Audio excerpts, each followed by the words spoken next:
Hi, everyone, and welcome to the Moving Up podcast I'm Christina Hawkins, and I'm going to introduce you in a moment to Jonathan Mast, who is the owner of Whitebeard Strategies. He is an expert in integrating cutting edge AI into anyone's kind of business operations. He works with a lot of different agencies like myself, as well as just entrepreneurs like yourself, and figuring out how to leverage AI to not only boost profits, be more efficient, and I think even more so, delivering exceptional value to your customers.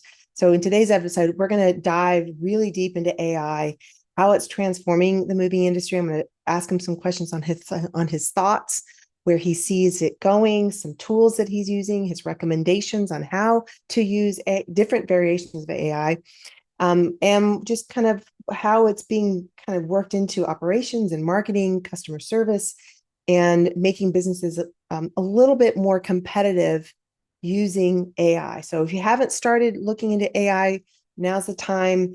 Hopefully this will give you a bit of a boost to do that. So whether you're a tech enthusiast or even just like a moving company owner looking to leverage it, I think this conversation will be very helpful. So I will next interview Jonathan Mast again from Whitebeard Strategies. So thanks so much.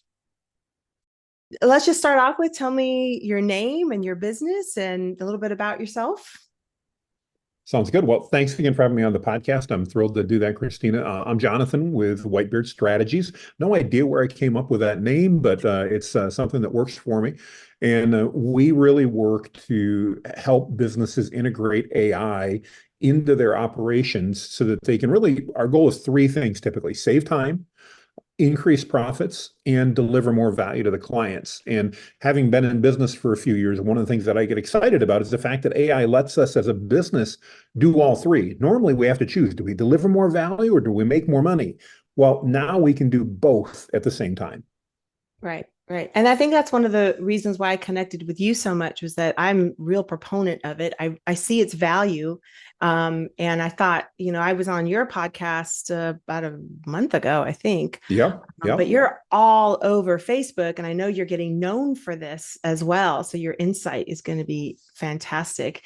But yeah, that's kind of why I wanted to talk to you more about it, just because moving companies tend to be a little behind on technology. In my mind, they're a little late to the game on a few things, whether that's digital marketing or any kind of technology. And being AI is really at the forefront. I just really want to make sure that these guys kind of understand that it's nothing to be afraid of. It should be used as a tool. But Yes. just, if anything, at least be familiar with what it can do for you. And so if you want to help me out and just kind of introduce the concept of AI in marketing, and it's just kind of explain how it's kind of changing the landscape for our business. Sure, we'll do. Well, and the exciting thing for me, Christine, is I don't think it's just marketing. I really think AI fits into operations, it fits into HR, it fits into sales, it fits into delivery. Really, everything that we're doing, I think AI can add value. As I introduced, though, I guess probably the biggest thing I want to remind everybody of is that don't get too high of expectations. So many people that I talk to start using AI and they're like, yeah, it really didn't do much, or what didn't do what I was hoping it would do. AI is a great easier button, but it's not an easy button. And by that, I mean, it's kind of like hiring a new member on your team. If you bring somebody new in onto your team, let's say I'm a moving company and I hire somebody in that's going to help with moves, and I don't teach them how they should pack, how they should pick up, how they should stack boxes in the trailer or the truck, and how they should secure things, chances are they're going to do it wrong because nobody's ever taught them. And AI is really the same. We need to share information with AI so that it can sound more like our company, that it can follow our values, our protocols, our brand, our messaging, whether it's in marketing, because we're going to be creating social media posts or a new press release, or if it's just in writing an internal memo or a standard operating procedure, we want to make sure it's reflecting who we are. So AI is a great tool, but the other thing I want to remind everybody of is it is a tool. And like so many tools, it should make your job easier and allow you to be more efficient, but it won't replace you because it needs you to have something to amplify. AI really amplifies experience and skill. And for example, I'm not a heart surgeon. And if I said, I want to be a heart surgeon and I'm going to use ChatGPT to become a heart surgeon, I'd be a really scary heart surgeon because I don't have any skill or experience there to amplify or to magnify. On the other hand, if I can take an area that I know a lot about, such as digital marketing, like yourself, I can amplify that skill and experience and deliver more value and be more efficient. In a moving company, regardless of what your role is, I think you can use it again to amplify that experience and that skill that you already have, allowing you to get more done in less time and deliver more value. Awesome. Yeah, I totally agree with you when it comes to being a tool, not just for marketing, but any kind of operations. I do see a lot of AI being built into different operations with the software when they're trying to calculate different areas of a room, right? And so they're starting to build in a way to provide somebody a much faster estimate, like on the fly. Mm-hmm. Even the ability for the customer themselves on a website, it hasn't been built yet, but I've seen people talking about it. I think it's doable, is to input how many rooms you have, give a general size, what kind of things you have, and the AI can kind of determine, are you third floor? Is it a single family home? And be able to kind of come up with a good enough estimate that you can kind of use that. And in addition Absolutely. to the marketing side, one of the things about AI too is back to the marketing side of it is building topical authority. So, and I Yes. know you are 100% on board with that. The concept of the authority, Mm-hmm. building your own authority, and positioning yourselves. How can moving companies utilize that? Really good question. And let me just begin, if I can, by saying how important I think that a moving company does that. Just imagine if you're running a moving company and you want to be known as the moving expert in your area. You want to make sure that people call you first because you're top of mind. That's really what topical authority is. It's about being that go-to expert in your niche. And AI can help you do that in so many ways. On the most simplest basis, AI can help you identify the most common questions that your audience is asking about the services that you provide. And one of the best ways to build topical authority is to simply, believe it or not, answer those questions. Mhm. If you as a moving company would record a short, generally less than 1 minute video answering the top 30 or 50 or 60 questions that your audience was asking, and you start putting those out there on social media, you add them to your website, you make sure that they're searchable and findable on YouTube and all that, you will find that very quickly you will start getting phone calls from people that you've never heard of, never have talked to, because they've seen your videos and you have answered their questions, and therefore you're the expert. There's Right. a great book out on the same topic called They Ask You Answer, and it talks about the exact same thing, about how just answering those questions allows you to do that. And the AI helps us do that faster because not only will it tell us what those questions are, but we can then ask it for outlines on how should I answer this? You probably know, but maybe you need a little guidance. And you can get all that from AI. It can also help on the end side. We know it can do, for example, video editing. I can take that raw video and have captions automatically added and things like that, so that that production that used to take a specialist, somebody that we had to pay to go do all that editing. Nine Mhm. times out of 10, I was looking for my phone, realize that's what I'm talking to. I can literally do most of that right on my phone nowadays. I want in just seconds using some of the AI tools. Yeah, you recommended a really great tool, and I think I have to find it here real quick. I use it all the time to create video shorts. And at first, I would come up with topics, and then I would go back to ChatGPT and help me come up with a script. Now, again, it's a tool. I can't just copy paste the script. I really have to take Exactly. a moment and read it. And I've even sometimes kind of run through it one time. Does that even make sense? But that has helped a lot of, for me, especially. I think for moving companies, they don't understand that most of the time they're blocked because they don't know what to say. They know Sure. exactly what has to happen. They know so much. They just don't want to take the time, or just, it's scary to come up with a script and talk to a camera. The more you do it, the easier it is. But that one tool, let me come up really quick, is what it was. Oh, teleprompter. It's called Yep. teleprompter, and I think that was your recommendation. Now, until recently, I would go, like I said, ChatGPT, but now I found that the AI script in there is even better than ChatGPT. So I'll Fantastic. give it a topic, and it'll actually come up with a pretty decent script. Again, I still got to edit and kind of look at it, but I mean, talk about an all-in-one resource where give it a topic, give it a script, and you talk to the camera, and it'll send it. Now, then I go back into Descript though, to help a little bit more because I want to do some editing. But if you are a moving company, you can pump out these 1 minute shorts and videos really, really Well, easy. you point out a really good thing, and that's that you don't need a video studio to do this. Literally, the smartphone in your pocket will actually resonate better with the audience that you're trying to reach to, whether it's a commercial or residential or anybody else. Just literally grab your phone in between stops while you're having coffee, maybe eating lunch, maybe you're sitting on the back of the truck, and just answer a question. Yep. It's so effective. I will also say that helps combat, on the flip side, too much AI generated content. Because yes, you Yes. can have a script written for you. You can't, all these tools, but what people really, really want is you. I don't care if you're scruffy, if you didn't brush your hair. I don't care if you've got a spot on your shirt. They just want a human Yes. being talking to them, because that's one way to establish the authority, but to be real, be a human being talking to me, and answer those very, very valuable questions. So yeah, it's a tool, but Yes. be yourself. So back on that tool option, what are some of the most effective AI tools that you think would be helpful for moving companies? Well, if you're, regardless of whether you're getting started or in it, I think that if you focus on the core main tools, mainstream tools, you're going to be doing the best to get started with. I want to warn everybody, as soon as you start using AI, you're going to start seeing emails and messages on social media and everything else for all of these specialty tools. The best tool for moving companies, AI, and the best tool for this for AI. Stick with the basics when you're getting started. I've been doing AI for over a year now, almost a year and a half. As you know, Christina, I spend my day really living and breathing AI. And the main tools that I use on a day-to-day basis are ChatGPT, Claude, and Perplexity.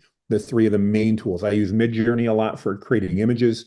There are certainly lots of others, but you don't need to go buy all these specialty tools. Almost all the tools are using either ChatGPT or Claude in the background as far as the engine that's running it. So why not just work directly with them to begin with, save time, save money, and be able to have better control over the content that it's creating, whether that's a memo, rewriting an email, one of my favorite things to do with it, brainstorming about a new idea that you've got. I have new ideas all the time on my website. Can you talk to ChatGPT first before you tell me? Because she knows that a lot of times ChatGPT will help me realize, oh, that wasn't a good idea. Mm-hmm. But use it for those types of things and Mm-hmm. stick with the basics. Mm-hmm. I think one thing I'm always learning from you, but one big one was the custom chat GPT was very helpful to essentially give it my voice, and Yes. even more so, which is the other thing I didn't realize I started doing about a month ago, was creating even more specific custom chat GPT. So, something about podcasts, right? Moving marketing podcast chat GPT, moving marketing blog posts, like really, really specific, so that I get the better response from it, and not just a general, response that I have to keep providing more prompts for it. And the same thing goes with Midjourney. I don't think you can create custom Midjourneys, but the more you use it, the better you are at the prompts. Yes. You have to be. Have they gotten better with hands? They have, especially each version gets better and better. Yeah. But you make a really good point. If you're not doing anything and you were to start, just start with a Chat GPT subscription. It Mm-hmm. gives you so much benefit for $20 a month. I don't get paid to say it, but it's good software. You get access to all the custom GPTs that you mentioned, which are kind of like apps for your phone. So if you want to do something, there's a Chat GPT for that. There's the same thing. You get access to their voice. I love that. The fact that instead of having to type, I can talk to it and it'll even talk back to me. And that's great, especially for hands-free driving nowadays. I've got an idea, I want to do that, I can do all that hands-free. It does have its own image generation software called DALL-E, does a Mm-hmm. pretty good job. You can create good images and all that type of stuff. So Mm-hmm. all of that comes in, not to mention it also includes data analysis. So maybe you're getting a new moving report about trends for migration amongst residents in and out of your area, and you Mm-hmm. want to analyze that report. Imagine being able to actually have a conversation and ask questions of that report. You can upload it to ChatGPT and you can say, so tell me, in the last 3 years, if that information's in the report, how many people moved into or out of my area? What was the average demographic or the average income level? What do we see as trends for the future? And based upon the data in that PDF, ChatGPT will literally analyze it and give you answers. hmm Yeah, we've used it for like SEO purposes on location pages. So we'll ask it to say, what's the population? Or one of my favorite was, what is a 100-mile radius of the top cities from this particular location? And it'll generate, and then now add population level. So we'll kind of decide what markets we need to target. In addition, when we create location pages, we start adding, what are the top resources for anybody moving to XYZ city? Provide the name, the website, the address, the phone, in a table format, and it will Yes. 100% just build out like police and courts and libraries and schools and all that. So I don't have to, I used to spend 30 minutes looking for that, Googling that myself. So just on my own operations, it's been really great. So back with that content creation, how can we use it for content creation that might attract the right kind of customers for moving companies? Mhm. Well, as a moving company or any entrepreneur, I want to encourage you that however often you're posting on social media, you should probably be posting more. And what that means is that when you post on social media, and that's just one of many marketing things we can do, but you and I both know, Christina, that only a small percentage of the people that like and follow you or familiar with you are actually seeing those posts. So instead of posting once a week or maybe 3 times a week or even once a day, if we can up that to 3 to 5 times a day, providing value, again, answering those questions we talked about, then we can get a lot more exposure. And AI can help us do that because it can do a great job. If we give it a topic and we know there's a question, we can ask it, give me 5 different ways to answer this question and write a social media post for each one of those. Obviously, we want to proofread that, just like I would if an assistant was doing it for me. But now all of a sudden, I can have my team or myself or whomever, we can really up our game when it comes to the amount of content that we're putting out there. And in most cases, as long as that content is helpful, that simply means we're going to get more exposure. The more exposure we get, the more phone calls we get. Simple as that. Mm-hmm. Oh, wow. Yeah, that's cool. What about, how can we personalize it though? I mean, sometimes it's a little difficult. It gets super Mm. generic. How can I make sure that it's targeting that specific either locality or maybe the type of clients that I want? So 2 things that I would really recommend there. First, I recommend when you're using the tools, have it go to your website and analyze your website and create what we call I'm going to lose the name, but basically a tone and style document that's going to brand style. That's what we call it. I Mhm. had a memory blank there, but a brand style document for your company. Have it look at your website, have it take a look at the pages, and based upon that, it'll create an outline of the things that are relevant about your company so that it knows. It's not going to have every bit, but it's going to now be able to write and sound a lot more like you. Mhm. So then save that. The other part of it is always tell it the audience that you're creating content for. So if I'm writing a memo that's going to my clients, I want to be able to do that. If I'm writing a social media post, a lot of movers I know do both residential and commercial. I want to make sure I'm identifying this is a post for residential people. This is a post for commercial moving, and make sure that the AI knows that so that it can target what it's creating accordingly for that. Obviously, little things like you mentioned, mentioning the location you're in, mentioning your marketplace, things like that. Even mentioning if you know some of the pain points or the fears that your audience has. And if you don't know those fears, ask ChatGPT to help you. It likely does and can give you that research to say, what are the top 5 fears that a homeowner has when they're switching homes as it relates to hiring a moving company? And ChatGPT can now give you that. Now you've got content that you can create. Mhm. Oh, wow. So we keep talking about ChatGPT, but can we expand that more into what other kind of AI tools? Like, I mean, we talk about Midjourney. Midjourney is the tool that creates artificial images. Mhm. Um, what are the other topics I'm trying to think of? Is, like I said, the video editing tool, Descript. I mean, these are all AI There's tools. lots of them. Yeah. Yeah, it's So all when kind I of, say go Yeah, ahead. when I say ChatGPT, I'm really referring to all of what we call the text-based tools. So that's going to be ChatGPT, Claude, Gemini, Perplexity. They all fit kind of into that same bucket, so to speak. And I just bore everybody if I said all 4 of them. Then you have your image generation tools that you mentioned. And then there's lots and lots of other tools around that. Descript happens to be one of my favorite when it comes to video editing, because if you can edit a word processing document, you can edit your video by just literally moving around, copying, pasting words, deleting words, changing words, and you edit your video. I love that tool. Mhm. So there's a lot of them like that. Okay. So what kind of pitfalls or what kind of challenges can we share with moving companies to kind Mm. of help them, don't fall into these issues? These are kind of obstacles, things to be careful of when you are using these tools. Well, the biggest thing I want to is to remind you it's not fallible, or it is fallible. It's not perfect. It does make mistakes. And you may go, how in the world can it make mistakes? Well, let me ask you, Christina, have you ever read a news article or a book or watched a video that you went, no way, that's not true? Right. Oh, all Probably, the time. right? Sure. Yeah. Yeah. Guess what? AI was trained on that as well as the other stuff. And so sometimes it doesn't know what's real and what's not. So just as if I'm having an assistant help me with something, let's say I'm writing a memo for my team. I want to make sure that before that memo goes out to the entire company, that I take a quick look at it, even if my assistant drafted it. You want to do the same thing with AI. You want to remember that you need to proofread things. If you don't, you will be embarrassed sooner or later because it's going to fill in the blanks and make assumptions Yeah. in sometimes those assumptions are going to be wrong. Can That, in you my ask mind, can you ask it to sorry, give you sources? Can you ask it, it's like, where did you source this from? you can, and sometimes that'll help, although sometimes it will just make that up too. Oh. So I've got a 16-year-old in high school, and he's a great kid. But if he didn't have a source, I wouldn't put it past him to make one up. It Mm, would sound reasonable and credible and all that, but I admit I probably did the same thing when I was in high school as well because I figured they're not going to check every reference. ChatGPT kind of acts the same way.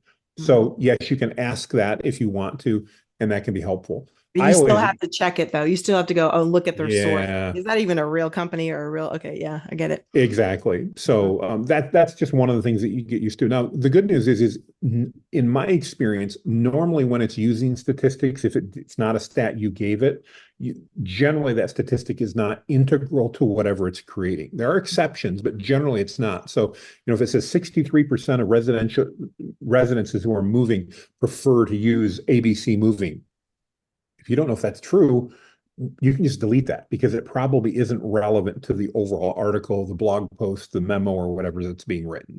Hmm. Yeah. I would say another one too, is don't rely on it as your sole source for the content.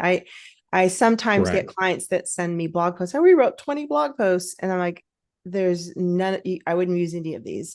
First off, you can 100% tell it's written by ChatGPT, whatever tool they use. And Yep. I know Google just had a really big update back in March where they penalized a lot of people for using only ChatGPT. So I think it just always goes back to if you are going to use it, be aware that it is a tool and only a tool. It is not the end all be all of all your blog and all your content marketing. It is to help improve the process, make you more efficient. But I don't recommend creating blog posts, copy pasting it, throwing it in, and generating 30 blog posts a day. It just doesn't work like that. Google recognizes it. I would also say if you're going to use it, edit it. There's other tools. I use AI SEO AI, Hmm. that helps take that and turn it into human words. Still have to edit it. Still can't just copy paste it. Still sounds weird, but it's again, our efficiency level is increased. But then also making sure that when you are adding photos and images too, I run into this photos where there's like a third arm, Oh, the yes. leg is like super long, and it's a tool. And so the when for me the pitfall is don't just use it as is. Don't No just doubt. And yeah, I think as we talked up front, AI amplifies skill and experience. So Mhm. it's not going to make me a great heart doctor overnight. It's just not going to do that. Right. And I think, it's so often we look at it, especially in the marketing field, and we go, oh, we can just have anybody do this now because it's going to be so simple. You and I both have seen the results of that. It doesn't work well. Going back to Google's recent update that you mentioned, if your content's not adding value to your audience, it's going to cause more problems for you than not. So just putting words out there doesn't do any good. The Right. great news is AI, when properly prompted and properly edited, can indeed help you create better content, but it still needs you involved in the process. It needs your expertise to amplify. Mhm. Without that, it's not going to impress anybody. Yeah. Yeah. And I think again, back to our beginning of conversation is people, to use your voice, your face, your style, and be able to kind of you are your brand. If you're the owner of a Correct. company, whatever that is, it still has to come from you. What are some trends that you're seeing? What kind of future that you're seeing for AI? There's so many things happening. I think some of the biggest ones happening right now are in the area of video that you mentioned earlier, where we're seeing better ability to replicate or do a deep fake on what somebody may do. And there's a lot of business owners I know look at that and go, oh, finally, I don't have to be on camera. But Mm, you made a really good point, and I want to remind everybody, and it fits in with Google too. One of the best things you can do to build your credibility, and Google has what they call an EEAT formula. I know you're very familiar with, Christina, but your audience may not. And it basically talks about experience and expertise and authority and trust. And you need to be able to demonstrate that. And you want to demonstrate that not just for Google, but because your clients want to see that as well. right. And if I put up an AI video that may or may not look like me, that's likely not going to create the same level of trust if I just hold up my phone Mm-hmm. and I record that video myself. So I Mm-hmm. think that's there. And I think that's one of the biggest areas where we're seeing improvements. Things are getting better and better. The Mm-hmm. downside of that is people are also getting more wary of that. So any glitch on your videos or anything like that is now going to be perceived as AI and is going to potentially hurt credibility for you. Oh, The all other those big internet area, detectives out, all those internet detectives out there that are looking for the minutest of flaws. If you exactly, kind of filters, they're like looking for that, and they're claiming and they're saying you're a fraud, you're not real. And so I think what we're looking for are the flaws. We don't want perfection. We want exactly. the flaws, and that's what makes everybody human is the flaws. So using an AI generated image of yourself completely removes you. It doesn't help. I don't believe it is in any Oh, way I'm going with to you help. 100%. Yeah. Yeah. The other area I think we're seeing a lot of difference in is memory. In other words, the ability for AI to remember things that you've told it in the past. Mm, AI has a fairly limited memory right now. I always compare it to like a conveyor belt. If you imagine a long conveyor belt, but at some point as that conveyor belt goes, the belt goes and turns underneath and comes back to be used again on the top. And when that happens, anything that's on that conveyor belt falls off onto the floor. mm, Memory with AI works kind of the same way. At some point, depending on where you're at, it's going to forget that first bit of information because it's going to fall off. That memory is continuing to increase almost exponentially, but that's another area that I see huge increase in. And I think that'll help because that can mean, Christina, you and I could have had a conversation 6 months ago and I shared an aspect that was relevant to a project we're working on. AI nowadays, if we've talked over the last 3 to 6 months and filled that in, is going to have forgotten that. As time goes on, that memory limit's going to increase, and it's going to do a better job of remembering all of those things that we've told it. And I think that'll just make using it that much easier. right. Wow.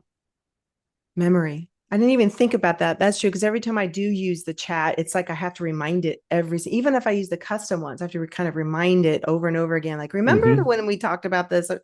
So, yeah. It's Anything it's else a lot about like talking to people. You and I were talking just before we kicked off this call about the AI note takers and how cool Mhm. they are because they help us remember the things that we talked about in meetings. And just as humans, sometimes I need that little reminder to go, oh, yeah, that's what I talked to Christina about last month. Mhm. Mhm. AI needs those same reminders. Yeah.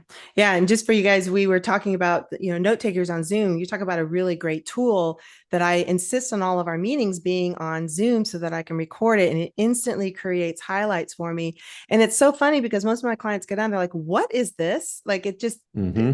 blows their mind what we're able to do now. But it highlights the fact that not everybody understands how far AI has come. They just keep repeating chat GPT. But what they don't really understand is how it's permeated in so many different operations. They're not in it. They don't see it as often as you and I see it. And I think, these talks that you and I have, we can share that as much as possible. It's not just about writing a blog post and creating a cool image.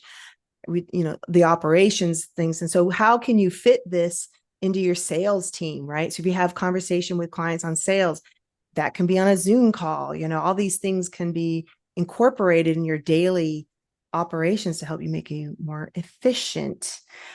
Which actually comes to me. How do you think AI can improve customer service? Well, I think there's a couple ways it can do that. One, I think that what we all have probably heard about AI chatbots, the ability for a customer that needs immediate information to be able to talk to an AI and get some of that. And I think that's very accurate. And I think we're going to see lots of improvements there. The one thing I want to encourage everybody, though, there's nothing wrong with using an AI tool to provide customer service, but don't hide the fact you're using an AI tool. And the Mm, reason I say that is most customers, if given the opportunity, you can wait on hold for 27 minutes, or you can talk to our AI bot, which can likely solve your problems, are going to happily choose to talk to your AI bot, and they're not going to be upset about it. mhm. But if you don't let them know and they think that they're talking to a real person, that then you've created mistrust, which is not something that we want to do. I The really other area like where, that. Yeah. Sorry, I yeah, really yeah, like that because I keep seeing these chat bots coming out and they're screaming at all of us marketers like chatbot, chatbot, chatbot. And they're showing the examples of these conversations happening. And I don't like it. I don't, again, I feel like it's disingenuous. It's not real, but I mhm, like that approach of asking me, listen, you can talk to tech support or you can talk to our AI. But at the end, if the AI didn't answer the question, I want the option of talking to a human being. Just like when I pick up the phone, I can dial zero. exactly. So I like that approach. The other area where I think it provides a lot of value is in oversight. So I was just talking with a client the other day, and one of the things that we're working on for them is the ability that, again, like through the meeting note takers we were just talking about, that those customer service interactions are recorded and transcribed. And now AI is actually going through and to identify any problems that maybe the customer service rep didn't point out, or to identify maybe we had an irate customer, or simply to say, oh, hey, here's an area of training we need to deal with because we found out none of our team is really trained on how to handle this. But we would have never maybe figured that out if we had 3 customer service reps, because it wouldn't have coalesced that data and went, oh, look at this. In this area, we have questions that are coming up and our team doesn't know how to answer them. And so Right. I think that's the other area for customer service, is giving management the ability to, without having to scour through and look over somebody's shoulder, to be able to do good quality checks on how that team is doing and ensuring that you are being able to provide the highest level of customer service. Not that you're trying to replace your customer service reps, but that you're trying to make sure they have all the knowledge they need in order to provide the best possible service for your customer. So two things. What would you recommend the process for that be? So obviously most of these things are recorded. Download Mhm. that, send that off to something like rev.com that can transcribe it. Or can I upload that to Chat GPT, that whole conversation? But no, I have to transcribe it first, right? Don't I have to get it transcribed and then upload the Yeah. conversation? Yeah. Yeah, so there's a couple steps. Obviously, we need to take the recording, we need to transcribe it, and then we need to Yeah. send that to AI to have it analyzed. The good Right. news is all of that can be automated with very basic tools like Zapier and Mm-hmm. Make and things like that. So we don't necessarily need to go buy special software to do all of that. Mm-hmm. In this case, it's not even about doing it real time for the client that I'm working with. They simply want an end of the day report to come through and basically say, okay, I looked and uh-oh, Jonathan had 3, let's call them temperamental discussions today with clients that weren't particularly happy. Right. And, AI can analyze that to, by the end, was the client happy, or did Jonathan have to wrap up the call and still leave with an unsatisfied client? And Mm-hmm. obviously those, not that every interaction ends perfectly, but those can help us as management identify areas for improvement, can identify maybe training things that need to be happening, or just, uh-oh, we have an issue here that we don't have a policy or a procedure or anything else that we need to develop and handle, without having to micromanage the employees and without having to sit and, again, look over their shoulders and listen to everything they're doing. We can use AI to process that data essentially in the cloud or on our own servers, and these things can run locally on your computing systems, or they could run in the cloud, and then provide that information or those notifications to the appropriate people when they need them. Right. Yeah. The one of the operations that I like is recording a Zoom call or something where I talk through a process that gets transcribed inside, not Zoom, but any of these Loom, kind of probably. screen Yep. recorded. Yeah. Yeah. And being able to upload that transcript and I'll tell it write an SOP based on this transcript and it'll kind of organize it. But I thought this is a real quick operations thing that people forget to create SOPs. AI can help you with that. So just kind of ending the conversation, what are some ethical considerations that moving Hmm. companies need to kind of understand when it comes to AI? Well, I'm probably a bit of a contrarian here because a lot of people go, we need to talk about AI ethics. I want to just drop AI from it. We need to just talk about ethics in business. Yeah. If you're following an ethical business model, you're going to follow that with AI as well. I don't believe we need separate AI parameters because we're really talking about the same things: integrity, truthfulness, giving credit where credit's due, not making things up that shouldn't be there. All the same things that would apply in business. So to me, I believe the entire AI ethics discussion really boils down to a business ethics discussion. And it's important to make sure that all of our teams and our staff and our everybody is trained appropriately to handle situations ethically. 99% of the people are probably going to do that, but sometimes some guidelines help. And I think that same applies with AI. I don't necessarily think there's particularly special circumstances that AI brings up. But obviously, if you do, then let's address those as you would any other situation within your business. Yeah, I agree. I think you've kind of touched on, as we've had this conversation, a lot of things that you've touched on, things like being upfront that this is a chat AI bot, being It's a great upfront that, example. Yeah. yeah, all those things are ethical operations that even if you write blog posts, I've seen people source the AI. This is, sourced from Chat GPT or something like that, where you're just very upfront that yes, this is AI. I did use it for research. But again, back to the concept of just being real. I think just having, like you're saying, an ethical business, running your business ethically will then drive, that will be the culture of how you use AI. So again, if you're going to use AI to have your own video and it's, what was it, Max Headroom, remember the days? You probably, Yeah. Oh, yes. Yes. and it looks it, but if you kind of tell people up front, hey, I use this tool for, and just explain why it is. But I still believe in having a real person up front. I don't care. I don't care what you say, but On video, I'm with you 100%. But like for yeah, customer service, my customer service bot is called Jonathan's assistant in this case because oh, that's good. it's Yeah. and it doesn't necessarily announce itself as such, but it's a text-based tool. And if you say, "Who is this?" It'll say, "Oh, I'm Jonathan's AI assistant." Mm-hmm. I don't want anybody to ever wonder about that. You can train these chat bots just real quick to kind of filter spam, because I feel like this is Yes. probably sidebar here, but the problem with chat bots is 99% of the stuff you get are people that are marketing themselves and just trying to get some Yes. attention that way. So I feel like if you have a chat, make sure AI is attached to it in some capacity, but you still have to train it to recognize the questions. But I think, in the future, I think that's a really good tool. You just have to understand its limitations and be upfront about it. But Yeah, how it can, needs to be trained like anybody on your team. yeah. There's tools out there too that we, in the group that we're in, I think they had a really great company. I can't remember the name of the company. I'm really bad about that, but they give a really good example of how they've trained Chat GPT in the chatbot. I mean, it's Right. really kind of freaky, but Yeah.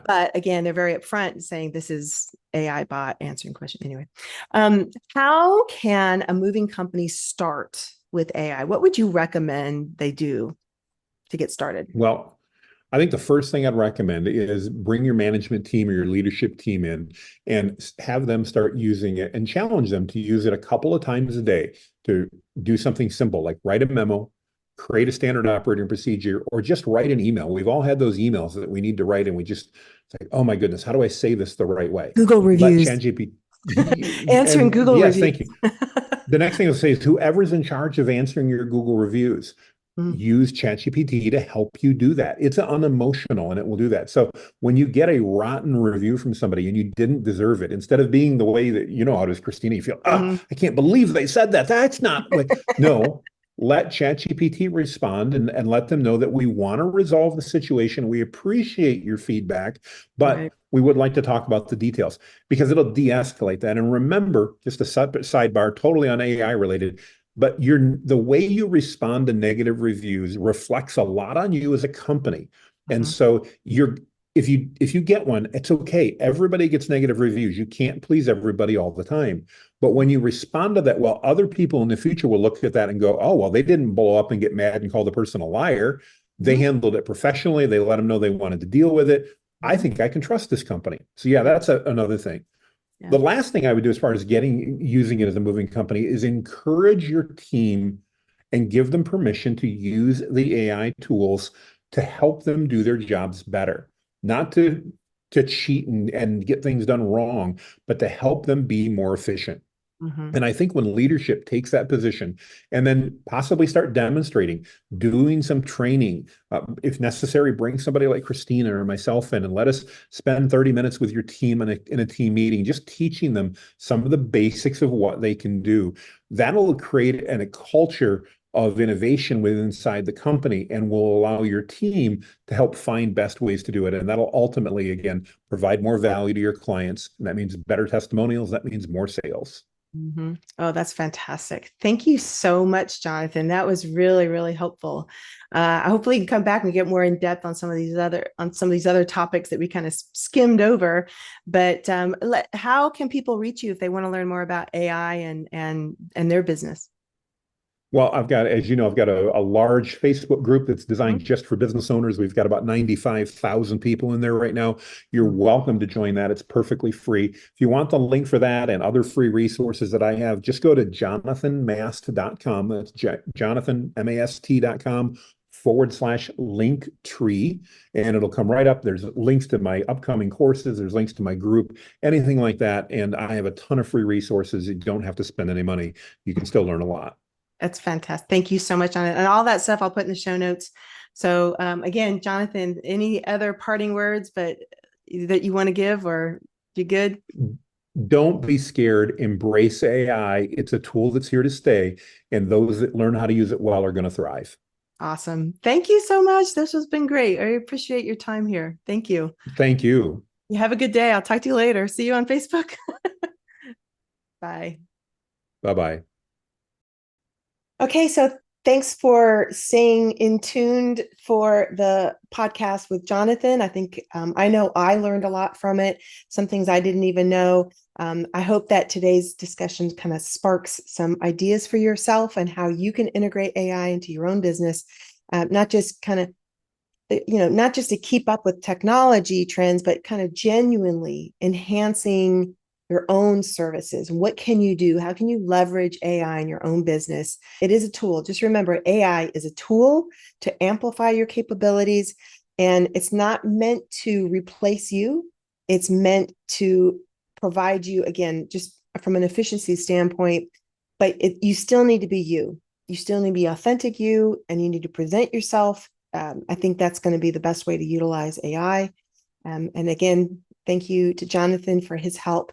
I encourage you to reach out to him. If you have more questions, join the Facebook group. I will put that Facebook group in the description of the show notes.